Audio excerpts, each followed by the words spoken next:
1971 کی مردم شماری میں جس کا نام ہے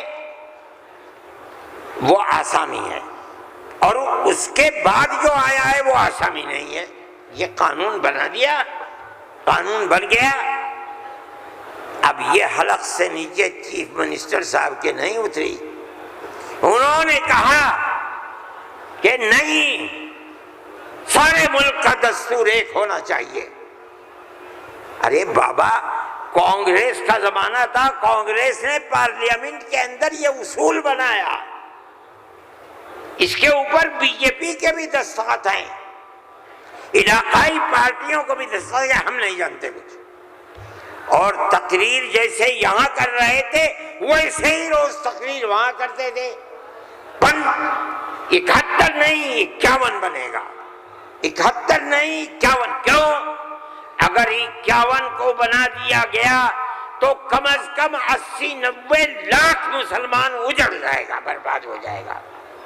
وہ یہ چاہتے تھے کہ مسلمان کو برباد کر دو۔ آسام میں جمعیت علماء وہ جماعت تھی، ہم گئے سپریم کورٹ میں، ہم نے کہا کہ جب اس زمانے کی حکومتیں متحد ہیں یہ کیسے ہو سکتا ہے؟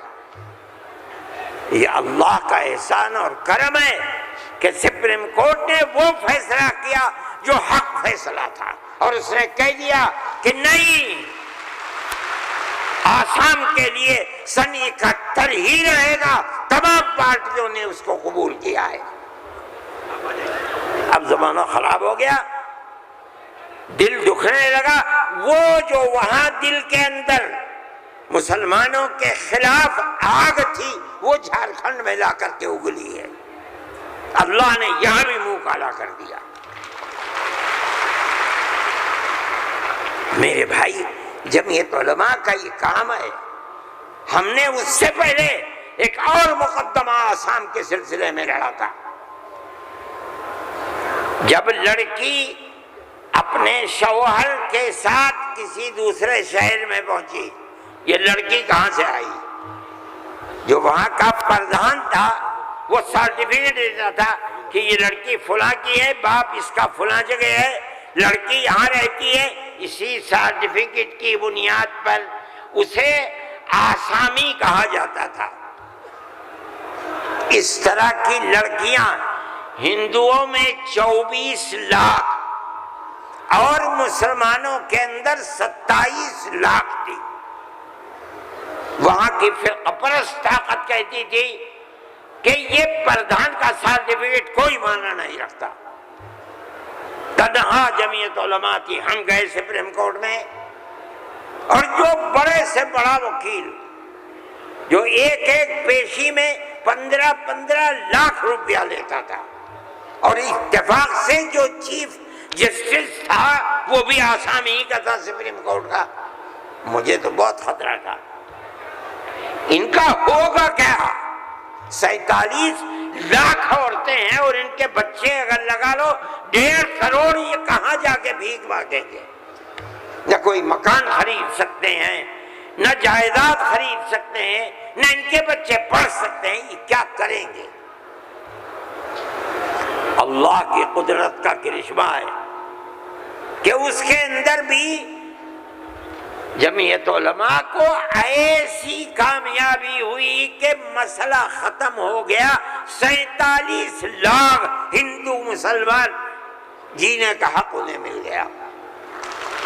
ایک چیز ہے، جمعیت علماء ہندو مسلم کی بات نہیں کرتی، ہمیں اس سے کوئی مطلب نہیں۔ جمعیت علماء کہتے ہیں مولانا ارشد مدنی، نعرہ تکبیر، مولانا ارشد مدنی قدم بڑھاؤ، جمعیت علماء ہند۔ ہم یہ کہتے ہیں کہ ہم ہر ایک کے لیے کام کرتے ہیں۔ جمعیت علماء کا یہ کردار ہے۔ ابھی آپ کے سامنے بلڈوزر کی تحریک آئی، ہم نے یہ دیکھا کہ چیز دن بدن بڑھتی جا رہی ہے، اور اس آگ کے اندر یہ نہیں کہا جا سکتا کہ 100% مسلمان ہیں، لیکن 95% مسلمانوں کے گھر گرائے جا رہے ہیں۔ سارے ہندوستان میں جمعیت علماء ہند سپریم کورٹ میں گئی اور ہم نے جا کر کے یہ بات رکھی، تحریک چلتی رہی، ہم نے یہ بات کہی کہ یہ کیسے ہو سکتا ہے جس گھر کو ماں باپ نے بنایا، اس گھر کے اندر ایک لڑکے نے کوئی کام ایسا کر دیا کہ جو کام گورنمنٹ کے خلاف ہے، آپ کی سیاست کے خلاف ہے، آپ اس مکان کو بلڈوزر چلا کر گرا دیں، وہ ماں باپ کہاں جائیں گے بوڑھے؟ اس کی بیوی بچے کہاں جائیں گے؟ اس کی بہن بھائی کہاں جائیں گی؟ اس کی اولاد کہاں جائے گی؟ بھئی آپ اس کو پکڑ کر کے جیل میں ڈالیے، یہ اپنی زندگی کو صاف دکھلانے کے لیے مقدمہ لڑے گا، آپ اس کے گھر کو کیسے گرا سکتے ہیں؟ مگر یہ بات کسی کی سمجھ میں نہیں آتی تھی۔ ہم اللہ کا شکر ادا کرتے ہیں کہ ہماری اس آواز کو اللہ نے قبول فرمایا، اور اس طرح قبول فرمایا کہ اب کون مائی کا لال ہے، ذرا گھر کا توڑ کے تو دکھلائے۔ نعرہ تکبیر، جمعیت علماء ہند، مولانا ارشد مدنی۔ میرے بھائی، یہ فیصلہ دینے والے مسلمان نہیں تھے، مدرسے کے پڑھے ہوئے نہیں تھے، یہ وکیل جو سپریم کورٹ سے لڑ رہے تھے مدرسوں کے پڑھے ہوئے نہیں تھے، ہندو تھے۔ اس کا مطلب ہے کہ ملک کے اندر آج بھی لاکھوں نہیں کروڑوں ہندو ہیں جو مذہب سے اوپر اٹھ کر دکھ سکھ میں ایک دوسرے کے ساتھ شریک رہنا چاہتے ہیں۔ ہم اپنی 1400 سالہ اسی تاریخ کو زندہ کرنا چاہتے ہیں، زندہ رکھنا چاہتے ہیں۔ جمعیت علماء اس کے لیے کھڑی ہوئی ہے۔ ہم ہر جگہ جاتے ہیں، اس کو نہیں دیکھتے کہ کون ابو حنیفہ کا ماننے والا ہے، کون آدمی اہل حدیث ہے، کون غیر مقلد ہے، کون جماعت اسلامیہ، کون ہندو ہے، کون مسلمان ہے، ہم نہیں دیکھتے۔ اگر ظلم و تشدد ہو رہا ہے ہم وہاں جاتے ہیں۔ سیلاب آیا کیرلا کے اندر، ہم پہنچے، ہم نے مکانات 2 کروڑ روپیہ خرچ کیا، مکانات کی تعمیر کرائی، مکانات کو بنوایا۔ مسلمانوں کے مکانات بھی تھے، ہندوؤں کے مکانات بھی تھے، عیسائیوں کے مکانات بھی تھے، جاؤ جا کر کے دیکھو۔ ہم نہیں کرتے یہ کام۔ بنگال کے اندر سیلاب آیا، لاکھوں آدمی اجڑ گئے، ہم نے وہاں کیمپ لگائے، ایک ایک کیمپ میں 2700 صبح 2700 دوپہر میں کھانا کھاتے تھے۔ کوئی تمیز نہیں کون ہندو ہے کون مسلمان، جو مصیبت کا شکار ہے آئے ہمارے دسترخوان کے اوپر کھانا کھائے، یہ ہمارا کردار ہے۔ میرے بھائی، ان تمام چیزوں کو سمجھنا چاہیے۔ یہ مجھے آج حیرت ہوتی ہے، وزیر اعظم کا خطاب سن کر مجھے حیرت ہوئی، ایسا لگتا ہے کہ جسے پڑھ لکھ کر کے نہیں خواہ بخواہ بول دیے۔ چیف منسٹر کے خطاب کو آج میں نے سنا، میں نہیں سنتا ہوں زیادہ، مجھے فرصت ہی نہیں ملتی پڑھنے پڑھانے سے، میں کہاں سے سنوں گا؟ جو خطاب ان کے جھارکھنڈ میں ہوئی ہے، مجھے حیرت ہوئی، مگر زیادہ حیرت نہیں ہوئی اس لیے کہ وہ زخم خوردہ ہیں۔ سپریم کورٹ کے فیصلے نے ان کے مزاج کے اندر گڑبڑی پیدا کر دی ہے، اس لیے وہ ایسی بات کہتے ہیں۔ سب لوگ اسی ملک کے رہنے والے ہیں، جو اس ملک کا ہے اس کو مکمل اختیار ہے۔ دستور ہماری بنیاد ہے، ہم اس دستور کو زندہ رکھنا چاہتے ہیں۔ اگر کوئی اس دستور کے خلاف جائے گا، ہم کورٹ میں گئے، بار بار گئے، ہمیں سپریم کورٹ سے پورا حق ملا ہے، ہم اللہ کا شکر ادا کرتے ہیں۔ ہمیں حق دینے والے مسلمان نہیں ہیں۔ 100% سپریم کورٹ کے جج جہاں ہمارے فیصلے گئے وہ ہندو تھے، ہندوؤں نے فیصلے کیے ہیں۔ اس کا مطلب ہے کہ ہمارے ملک کے اندر آج بھی 2 4 نہیں، لاکھ 10 لاکھ بے شمار لوگ ہیں کہ جو ہندو مسلم مذہب سے اوپر اٹھ کر ایک دوسرے کے ساتھ پیار و محبت کا معاملہ رکھنا چاہتے ہیں، اور جو طاقتیں ملک کے اندر نفرت کو پیدا کر رہی ہیں، ملک کے اندر ایک بہت بڑا طبقہ ہے جو اس نفرت کی سیاست کو ملک کی تباہی کا سبب سمجھتا ہے۔ جمعیت علماء کی یہ تحریک ہے، ہم اسی لیے آپ کے پاس آئے۔ ہم وقف بل کو ایک مذہبی مسئلہ سمجھتے ہیں، آپ اس بات کو سمجھیے۔ لوگ نہیں کہتے، میں تو سچ بات کہہ دیتا ہوں، آپ کے اس صوبے کی حکومت وہ بیساکھی ہے جس کے اوپر مرکزی حکومت ٹکی ہوئی ہے، یہ بھی اس کے اندر شریک ہے۔ وہ کہتے ہیں کہ ہم مسلمانوں کو کوئی تکلیف نہیں پہنچنے دیں گے۔ میں نے جو بات کہی ہے اسی لیے کہ یہ آواز ان تک پہنچے کہ وقف کو زندہ رکھنا یہ ہمارا مذہبی فریضہ ہے، ہمارا مذہب ہے وقف۔ اگر آپ اس کی تائید کریں گے تو مسلمان خود فیصلہ کرے کہ آپ کی گورنمنٹ آپ کے مذہب کو زندہ رکھنا چاہتی ہے یا آگ لگانا چاہتی ہے۔ جمعیت علماء ہند زندہ باد، مولانا ارشد مدنی نعرہ تکبیر، اللہ اکبر، ارشد مدنی قدم بڑھاؤ، تمہارے ساتھ ہیں، جمعیت علماء ہند زندہ باد۔ میرے بھائی، تیسرا مسئلہ مدرسوں کا مسئلہ ہے۔ مدرسے 2 طرح کے ہیں، ایک وہ مدرسے ہیں جو گورنمنٹ سے امداد لیتے ہیں، ایک وہ مدرسے ہیں جو گورنمنٹ سے 1 پیسہ بھی نہیں لیتے۔ ہم پہلے سے کہتے تھے، لوگوں سے بلاتے تھے کہ پیسہ مت لو۔ یہ ہو نہیں سکتا کہ گورنمنٹ دے اور تم سے لینا، یہ نہیں ہو سکتا۔ آج سے تقریباً 15-20 سال پہلے دلی کے اندر ایک میٹنگ بلائی، بہار کے لوگ بھی اس وقت گورنمنٹ میں تھے، یہ بھی تھے، اور وہ یہ تھی کہ مدرسے والوں کو ہم پیسہ دیں گے۔ سب نے منع کر دیا کہ ہم نہیں جائیں گے۔ میں نے یہ سوچا کہ مجھے جانا چاہیے، چنانچہ میں چلا گیا وہاں۔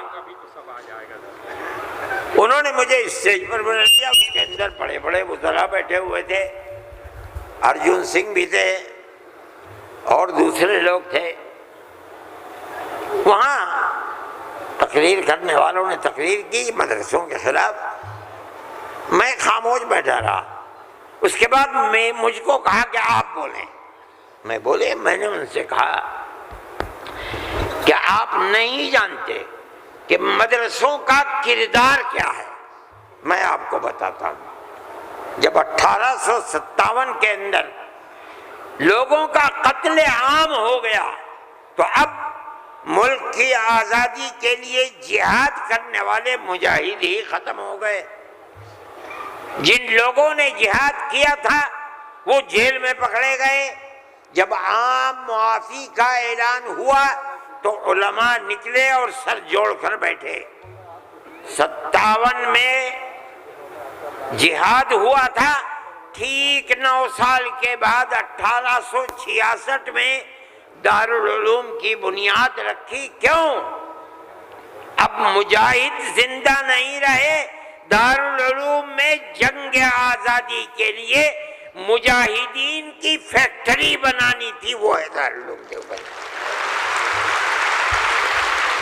مدارس اسلامیہ زندہ باد، جمعیت علماء ہند زندہ باد، نعرہ تکبیر، اللہ اکبر، مدارس اسلامیہ۔ اللہ اکبر۔ اس فیکٹری سے بڑے بڑے ہزاروں مدرسے بن گئے۔ جہاں دنیا میں جائیے، نیو یارک میں چلے جائیے، واشنگٹن میں چلے جائیے، لندن میں چلے جائیے، ساؤتھ افریقہ میں چلے جائیے، اور ایشیا کے اندر تو جس ملک میں قدم رکھو یہیں کے فارغ ہیں یا یہاں کے فارغ ہونے والے کے شاگرد ہیں جنہوں نے مدرسے بنا رکھے ہیں۔ یہ مدرسے در حقیقت ملک کی آزادی کی ضمانت ہیں۔ ملک کے اندر حضرت شیخ الہند یہیں کے پیدا ہوئے جنہوں نے 4 سال مالٹا میں جیل کاٹی۔ مولانا مدنی یہیں سے پیدا ہوئے ہیں جنہوں نے 9 سال انگریز کی جیل کاٹی ہے۔ اور میں نے کہا میں کتنوں کا نام لوں آپ کے سامنے۔ یہ مدرسوں کی زندگی ہے اور یہ تاریخ ہے۔ آپ اس تاریخ کو بجھانا چاہتے ہیں، کہتے ہیں بالکل نہیں۔ انہوں نے کہا کہ ہم نہیں بجھانا۔ میں نے کہا کہ یہ ہو نہیں سکتا کہ آپ پیسہ دیں انہیں اور پھر ان کے نظام تعلیم اور نصاب تعلیم میں دخل نہ دیں۔ آواز آئی ہم وعدہ کرتے ہیں کہ نہیں دیں گے۔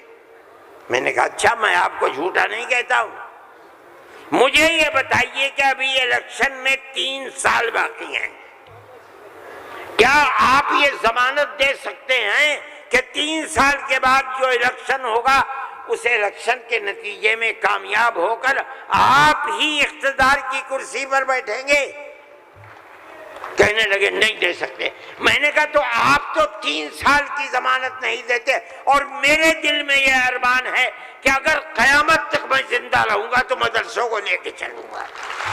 میرا آپ سے کیسے ہو جائے گا؟ میری آپ سے اس میں مصالحت نہیں ہو سکتی۔ آپ کو اسکول بنانے ہیں، آپ مجھے دیجئے، آپ اگر 50 اسکول کہیں گے میں 50 بنا دوں گا۔ لیکن آپ یہ چاہیں کہ مدرسے کو ختم کر کے اس کے اندر اسکول کا نصاب بن جائے، یا یہ مدرسے آپ سے پیسہ لے کر چلے، جمعیت علماء اسے گوارا نہیں کرے گی۔ میں نے ان سے کہا کہ مدرسے اور مسجد میں کوئی فرق نہیں ہے۔ کہنے لگے وہ کیسے؟ میں نے کہا اس لیے کہ اگر مسجد میں نماز پڑھی جاتی ہے، مدرسے میں نماز سکھلائی جاتی ہے۔ اگر مسجد میں نماز کے اندر قرآن پڑھا جاتا ہے، مدرسے کے اندر قرآن پڑھنا سکھلایا جاتا ہے۔ کیسے دونوں الگ ہو جائیں گے؟ یہ دونوں ایک دوسرے کے ساتھ ہیں۔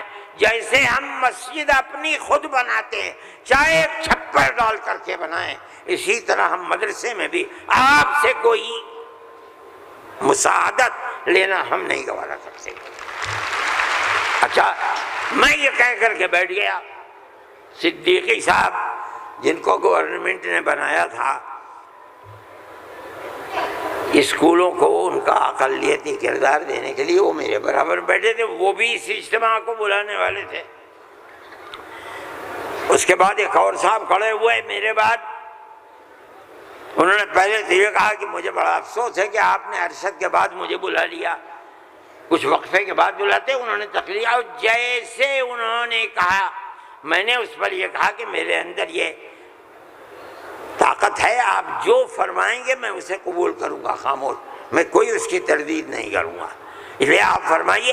جیسے انہوں نے کہا کہ مدرسوں کا کردار کمزور ہو گیا، وہ تو مجمع جو صبح سے کھڑے ہو گئے، خبیث ہے، اتار دو، پھینک دو، نکال دو اس کو یہاں سے۔ جب آگ لگنے لگی تو میں نے صدیقی صاحب سے کہا، جب صدیقی صاحب میں تو جا رہا ہوں۔ صدیقی صاحب نے مجھے پکڑے، بھائی خدا کے لیے بیٹھ جاؤ، یہ مجمع ہمارے قابو میں نہیں آئے گا۔ تو میں نے ان لوگوں سے کہا کہ بھائی کیا بات ہے، کیوں آخر گھبرا رہے؟ ایک بات ہے آپ کی مرضی کے مطابق ہے، آپ قبول کیجئے، نہ مرضی کے مطابق ہے آپ نہ قبول، لیکن اس اجلاس کے اندر یہاں کیوں شور بچاتے ہو؟ خیر وہ لوگ بیٹھ گئے، جب ہو گیا تو میں اٹھ کے بھاگ گیا۔ کانگریس گورنمنٹ کی جو بالکل آخری شخصیت تھی انہوں نے کہا کہ بھئی سونیا جی صدر تھیں، انہوں نے کہا کہ آپ نے کیا کر دیا، میں پہلے منع کرتی تھی کہ اس مسئلے کو نہ چھوڑو، بند کر دو اس کو، جو مدرسہ بند ہو گیا۔ آج بھی یہی مصیبت تھی، ان مدرسوں کے خلاف ابتدا میں جو امداد نہیں لیتے تھے کوئی نہیں بولتا تھا، اس لیے کہ جب تمہارا کھایا نہیں ہے تو تم ہم سے پوچھ کیوں سکتے ہو؟